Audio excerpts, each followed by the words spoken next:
नमस्कार स्टूडेंट्स।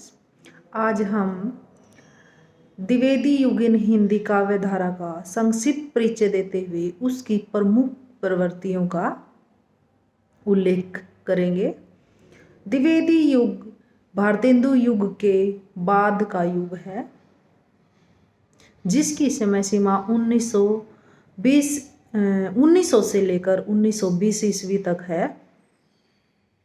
यह युग महावीर प्रसाद द्विवेदी के नाम से जाना जाता है।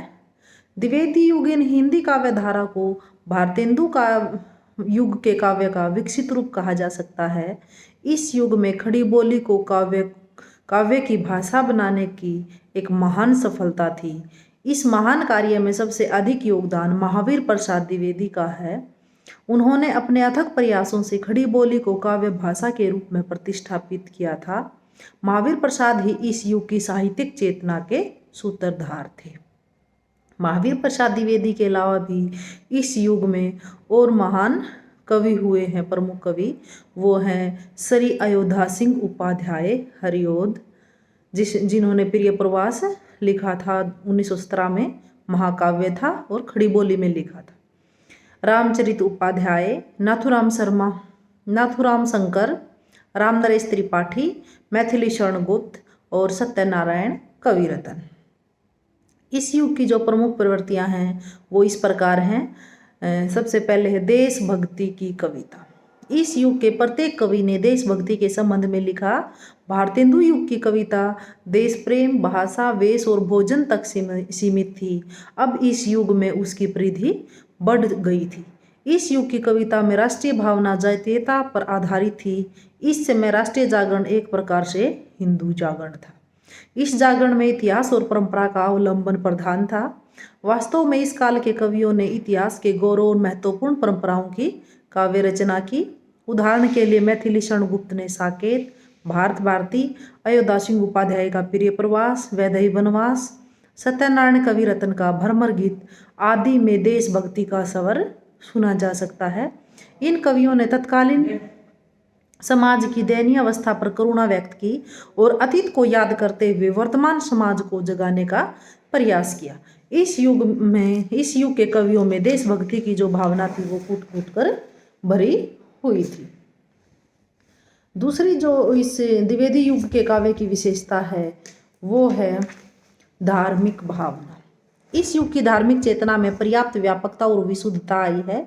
इस युग के कवियों का विश्वास है कि मानव प्रेम से ही ईश्वर प्रेम संभव है। कवियों ने ईश्वर की दिव्य शक्ति का अनुभव जन सेवा में ही किया है।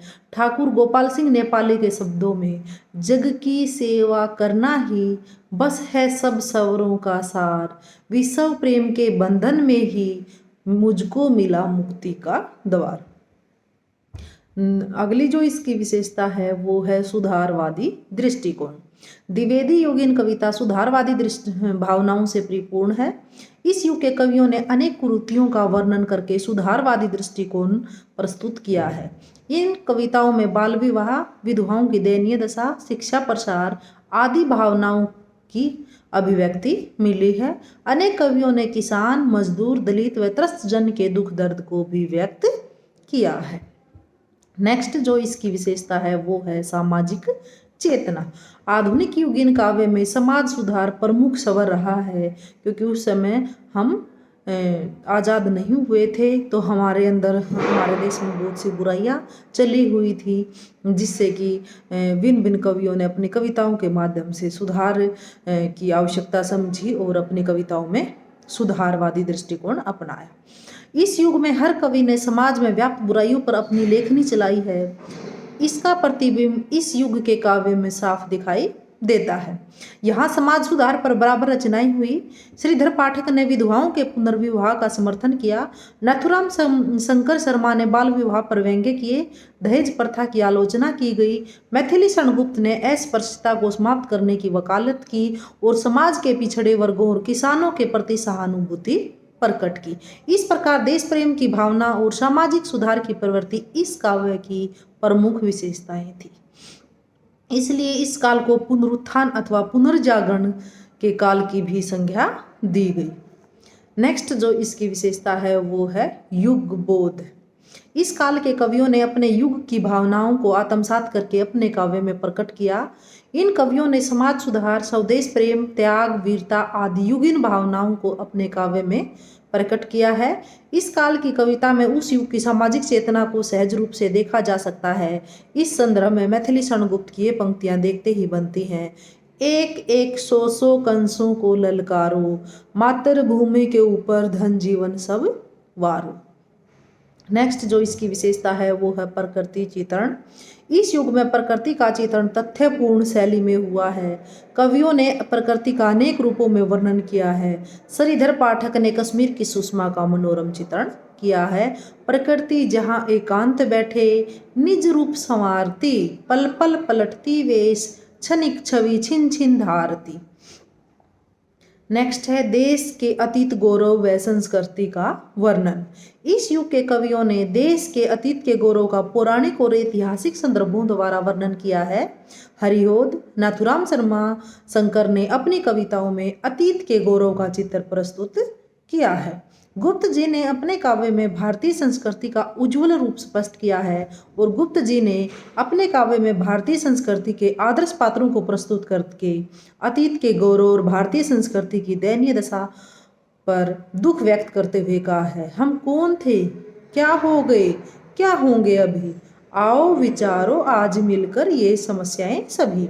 और मैथिली शरण गुप्त ने तो साकेत और यशोधरा दो इतने अच्छे काव्य लिखकर हमारे अंदर आत्मीयता की भावना और स्त्री के प्रति दयनीय दशा का भी वर्णन किया। नेक्स्ट है अनुवाद की प्रवृत्ति। इस युग के कवियों में अन्य भाषाओं के काव्य का हिंदी में अनुवाद करने की प्रवृत्ति भी दिखलाई पड़ती है। अनेक ग्रंथों का हिंदी काव्य में अनुवाद किया गया। गुप्त ने माइकल सुदन के मेघनाथ वध और विरहिणी वज्रांगना का भी अनुवाद किया। इस प्रकार श्रीधर पाठक ने गोल्ड स्मिथ के हर्मिट का अनुवाद एकांतवासी योगी के नाम से किया। एक अन्य रचना ट्रैवलर नामक कविता का श्रांत पथिक के नाम से अनुवाद हुआ है। द्विवेदी युग की एक और जो महान विशेषता है वो है इतिवृत्तात्मकता। इतिवृत्तात्मकता इस युग की अन्य प्रमुख विशेषता है। इतिवृत्त का अर्थ है वृत्तांत या वर्णन करना, इतिवृत्तात्मक या वर्णनात्मक। इस युग के कवियों ने आदर्शों को प्रतिष्ठापित करने और नैतिकता के प्रचार के लिए इस पद्धति को अपनाया है। वास्तव में यह वर्णन प्रधान शैली है। काव्य रूपों में विविधता। इस युग के कवियों ने प्रबंध और मुक्तक दोनों प्रकार के काव्य की रचनाएं की हैं, किंतु प्रबंध क्षेत्र में उन्हें अधिक सफलता मिली है। प्रिय प्रवास, वैदेही वनवास, साकेत, रामचरित चिंतामणि इस युग के महत्वपूर्ण प्रबंध काव्य हैं। इसके अतिरिक्त जयद्रथ, पंचवटी, पथिक, सौपन आदि खंड काव्य भी लिखे गए। गीत और मुक्तक काव्य भी रचे गए, किंतु सफलता प्रबंध काव्यों को ही मिली। नेक्स्ट जो इसकी विशेषता है द्विवेदी युग की वो है भाषा, छंद और अलंकार। भाषा की दृष्टि से द्विवेदी युग सुधारवादी युग माना गया है। अब ब्रज भाषा का स्थान खड़ी बोली ने ले लिया है। आचार्य महावीर प्रसाद द्विवेदी ने भाषा सुधार का कार्य किया तथा खड़ी बोली को स्वतंत्र व्याकरण सम्मत और परिमार्जित किया। उन्होंने सरस्वती पत्रिका का संपादन किया। उधर मैथिली शरण गुप्त ने खड़ी बोली की खड़खड़ाहट को दूर करके इसे साहित्यिक भाषा बनाया। इस युग में निश्चय ही खड़ी बोली अपना रूप सुधार कर सुंदर भाषा बन गई। छंद और अलंकार के क्षेत्र में भी काफी परिवर्तन हुआ। रोला, छप्पे, हरिगीतिका, लावनी, सरसी आदि छंदों का खूब प्रयोग हुआ। अलंकारों की दृष्टि से यह काव्य अत्यंत समृद्ध माना जाता है। शब्द अलंकारों के साथ साथ अर्थ अलंकारों का भी बहुत ही सुंदर प्रयोग हुआ है। धन्यवाद।